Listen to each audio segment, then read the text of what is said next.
యేసుక్రీస్తు పేరిట అందరికీ శుభవందనాలు తెలియపరుస్తున్నాను. మరొక వీడియో పరిశుద్ధాత్మ జ్ఞానంతో మరి ఒక దేవుని ప్రవక్తగా ఈ వీడియో నేను పరిచయం చేయబోతున్నాను. ఈ వీడియో పేరు ముఖ్య ఉద్దేశము ఏమిటంటే, మొన్నటి కాలంలో ఒక వీడియో పెట్టాను. దేవుడు దైవ దర్శనం నాకు చూపించినప్పుడు ఒక వీడియో పెట్టాను. ఎవరైనా నా వీడియోలు కానీ ఎవరైనా సరే దేవుని వీడియోలు, నా వీడియోలు కూడా కాదు, యెహోవా ఈ వీడియోస్ గాడ్ వీడియోస్ అనుకోండి. గాడ్ వీడియోస్ ఎవరైనా చూడకపోతే, తెలుసుకోకపోతే తప్పనిసరిగా సబ్స్క్రైబ్ చేయమని, లైక్ చేయమని దేవుని పేరిట మనం చేస్తూ ఉన్నాను.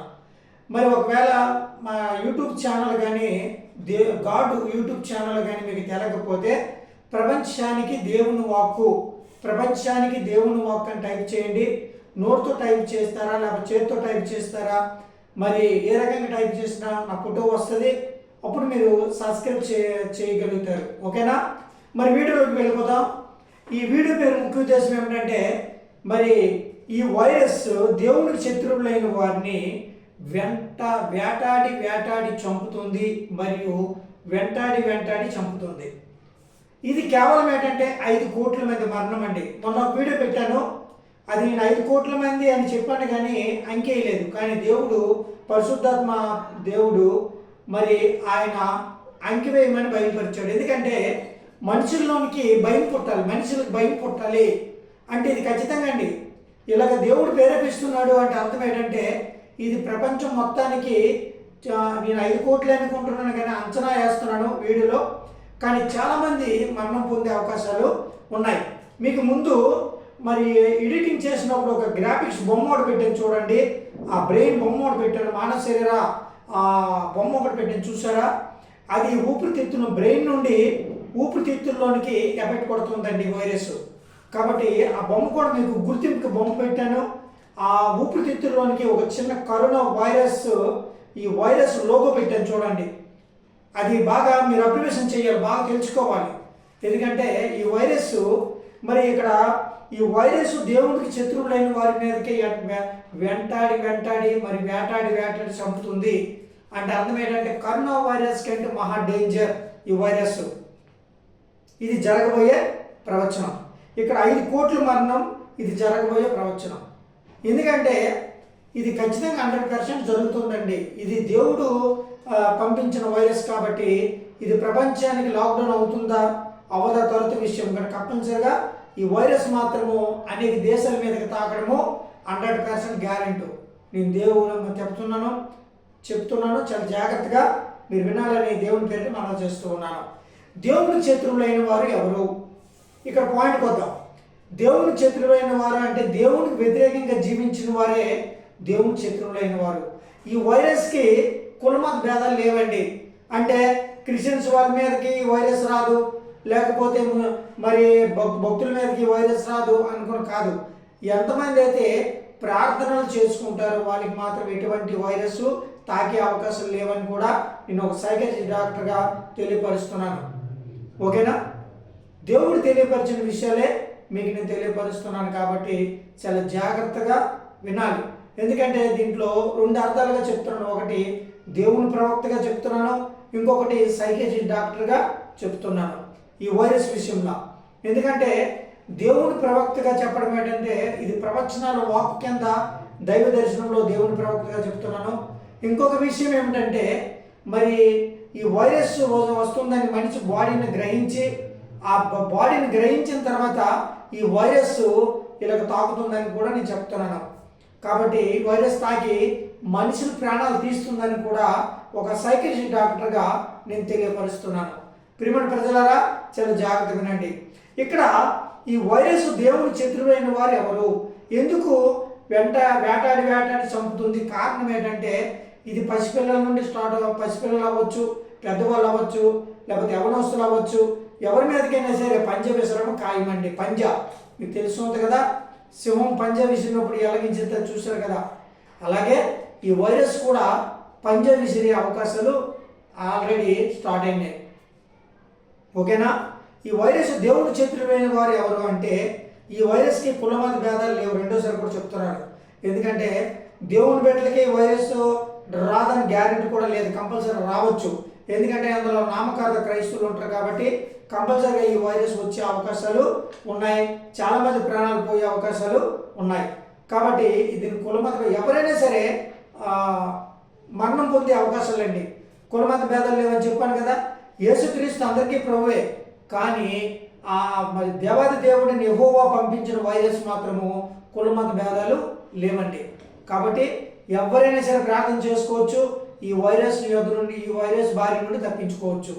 లేని ఎడల మీ ప్రాణాలు మీరే పోగొట్టుకుంటారు. ఓకేనా? కాబట్టి దేవునికి వ్యతిరేకమైన ఏంటి అంటే అర్థం ఏంటంటే దేవుని కార్యాలు ఏంటంటే దేవుని కార్యాలు చేసిన వారికి పరిశుద్ధులకు మాత్రమే ఈ వైరస్ తాకదని నేను దేవుని ప్రవక్తగా తెలియపరుస్తున్నాను. కానీ ఇక్కడ పాయింట్ ఏంటంటే ఇక్కడ ఏమిటి ఈ పాయింట్? దేవునికి శత్రువైన వారు ఎవరు అంటే దేవునికి వ్యతిరేకంగా జీవించిన వాళ్ళు, తర్వాత దేవునికి మరి దేవుని బిడ్డల్ని కించపరిచే వాళ్ళు, దేవుని బిడ్డల్ని హతమార్చే వాళ్ళు, దేవుని బిడ్డల్ని కొట్టేవాళ్ళు, దేవుని బిడ్డల్ని యాగం చేసేవాళ్ళు, వీళ్ళందరూ కూడా దేవుని శత్రువులైన వారే. కానీ ఎందుకంటే గుడి గోపురాలు కూల్చేవాళ్ళు, వీళ్ళందరూ కూడా దేవుని శత్రువులే. ప్రపంచవ్యాప్తంగా ఎంతమంది అలాంటి పనులు చేస్తున్నారు? దేవునికి శత్రువులైన వారు ఎంతమంది ఉన్నారు ప్రపంచవ్యాప్తంగా? అందరూ ఏంటంటే ఈ వైరస్కి దొరికిపోతారు. ఈ వైరస్ కంపల్సరిగా దొరికిపోతారు. నిన్న యూట్యూబ్లో చూశాను, యూట్యూబ్లో చూస్తే బ్లడ్ ఫ్లూ అని వచ్చిందట వైరస్. ఇదట కోడి నుండి జంతువుల నుండి ఈ బ్లడ్ ఫ్లూ అనే ఈ జంతువుల నుండి వైరస్ వచ్చిందని మరి కొంతమంది శాస్త్రవేత్తలు చెప్తున్నారు. కానీ ఈ వైరస్ కాక మరొక వైరస్ కూడా ఉంది. ఆ వైరస్ ఏంటంటే తక్షణమే డెత్. చెప్పాను కదా, అది ఊపిరితిత్తుల నుండి అది ఫార్మినేషన్ అవుతుంది. ఇంకా ఇది ఒకటి. ఎందుకంటే మీకు ఒక చిన్న ఉదాహరణ చెప్తాను. ఇప్పుడు విశాఖ ఎక్స్ప్రెస్ ఉంది, మేలు ఉంది, జనతా ఉంది. చాలా ట్రైన్స్ ఉంటాయండి, చాలా ట్రైన్లు ఉంటాయి కదా. ఈ సికింద్రాబాద్ స్టేషన్లోని ఎన్ని రకాల ట్రైన్లు ఉన్నాయండి? అన్ని రకాల తోవలు ఉంటాయి కదా, రైల్వేలు ఉంటాయి కదా. తోవలు ఉండవా? మార్గాలు ఉండవా? ఉంటాయి. అలాగే వైరస్లకు కూడా మార్గాలు ఉన్నాయి. ఇప్పుడు బర్డ్ల ఫ్లూ వెళ్ళిపోయిన తర్వాత మరొక వైరస్ వస్తుంది. అదే వైరస్ ప్రపంచానికి తాకుతుంది. మరి ఆ వైరస్ తాకుతుందా లేకపోతే బ్లడ్ ఫ్లూ తాకుతుందా? ఈ రెండు వైరస్లు ఏ వైరస్ అయితే 5 కోట్ల మంది మరణం తీసుకుంటుందో మరి అది ఖచ్చితంగా నేను ఒక సైకియాట్రిస్ట్ డాక్టర్గా తెలియపరుస్తున్నాను. అంటే ఈ రెండు వైరస్లు ఒకేసారి పోరాటం జరిగితే ఇంకా మనిషి బాడీ వేస్ట్, మనిషి చనిపోతాడు. ఎందుకంటే ఈ రెండు వైరస్లు మనిషి బాడీలో యుద్ధం చేస్తే ఇంక మనిషి ప్రాణం ఎక్కడ ఉంటుందండి? ఇదే ఇప్పుడు 2 ట్రైన్లు ఉన్నాయండి. ఈ 2 ట్రైన్లు ఒకేసారి గుద్దుకున్నాయనుకో, ఇటు మనుషులు చనిపోతారు, అటు మనుషులు చనిపోతారు. ఇటు డ్రైవర్ చనిపోతాడు, అటు డ్రైవర్ చనిపోతాడు.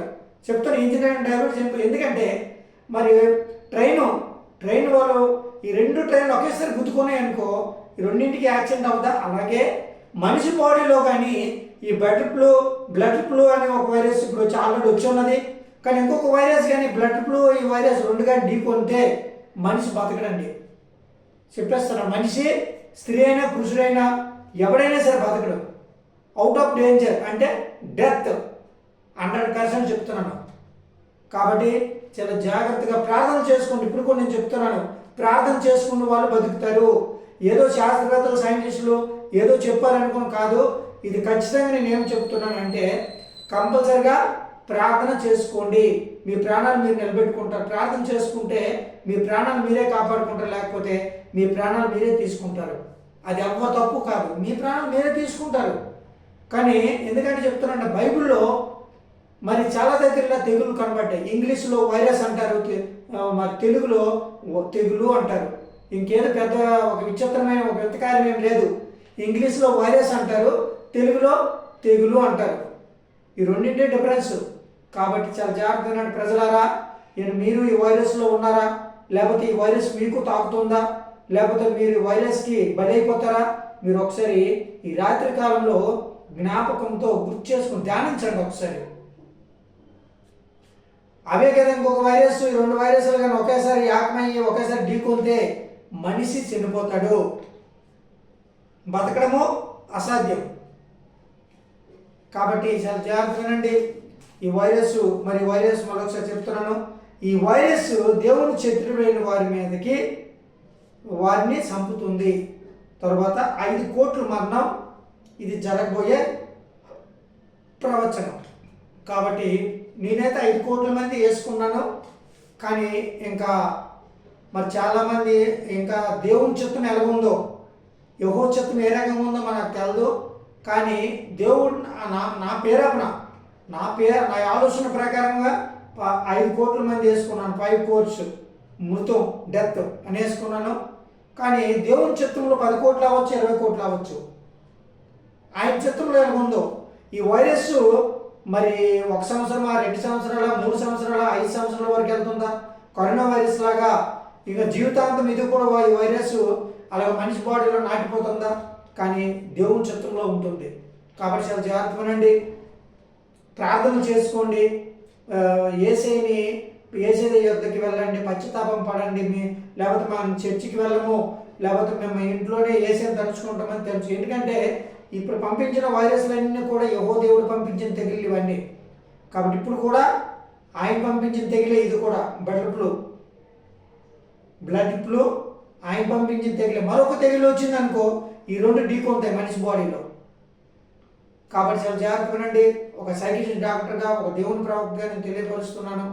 కాబట్టి మరి ప్రార్థన చేసుకోండి, మీ ప్రాణాలు కాపాడుకోండి. లేని ఎడల మీ ప్రాణాలు మీరే తీసుకుంటారు. మరొకసారి దేవుని పేరిట వందనాలు తెలియపరుస్తున్నాను.